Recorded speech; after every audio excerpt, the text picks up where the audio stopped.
Just like that, it is Friday evening. I hope you have had a wonderful week so far.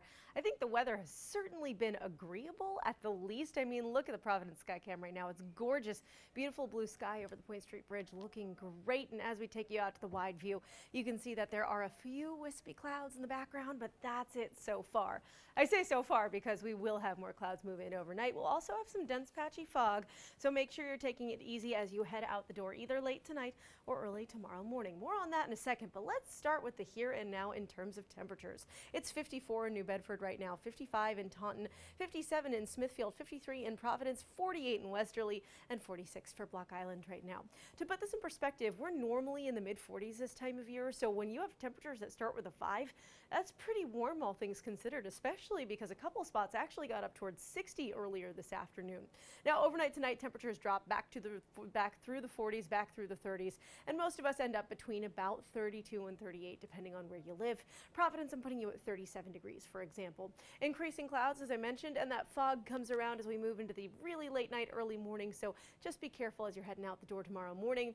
But things start to get a little better as we move through the afternoon. Good news, bad news when it comes to the St. Patrick's Day Parade in Newport. Kicks off at 11 o'clock tomorrow morning. Now, I'm going to get the bad news out of the way and then we'll get to the good stuff.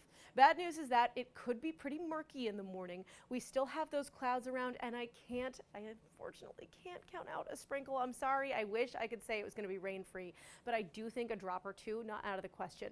Not day ruining rain, just a few drops here and there.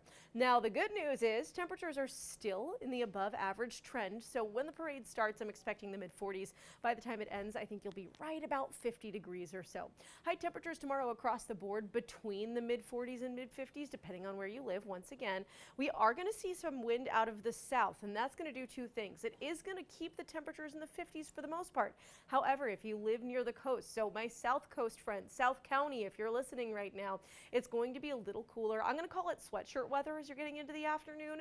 You can see 45 for the high tomorrow in Westerly, for example, 50 in Newport. But you move a little further inland in Smithfield, all of a sudden you're looking at 55. That's just because that wind out of the south, while it is bringing warmer air, it's also bringing our sea breeze, and that ocean air is keeping us a little cooler right along the coast.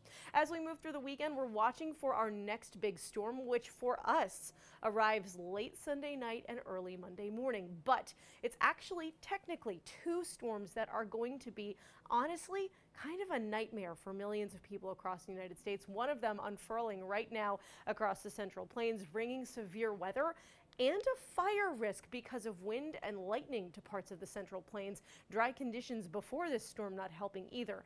Tomorrow, we have a large area of severe weather possible. Again, I'm going to reiterate for the, 15th time today, this is not for southern New England. However, for those of you who have friends, family, or travel plans in this area from the Great Lakes all the way to the Gulf Coast, make sure that you are prepared. Make sure you're calling friends and family in these areas that are prepared. Where that magenta bubble is, we could see widespread dangerous and damaging severe weather.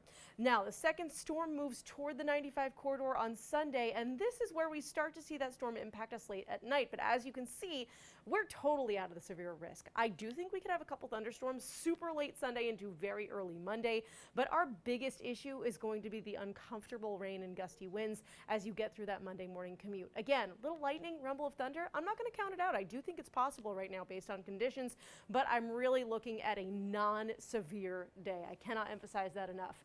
After the storm leaves, we end up with an okay Tuesday, more clouds around, but more sunshine by the afternoon, and then Wednesday looks pretty solid for St. Joseph's Feast.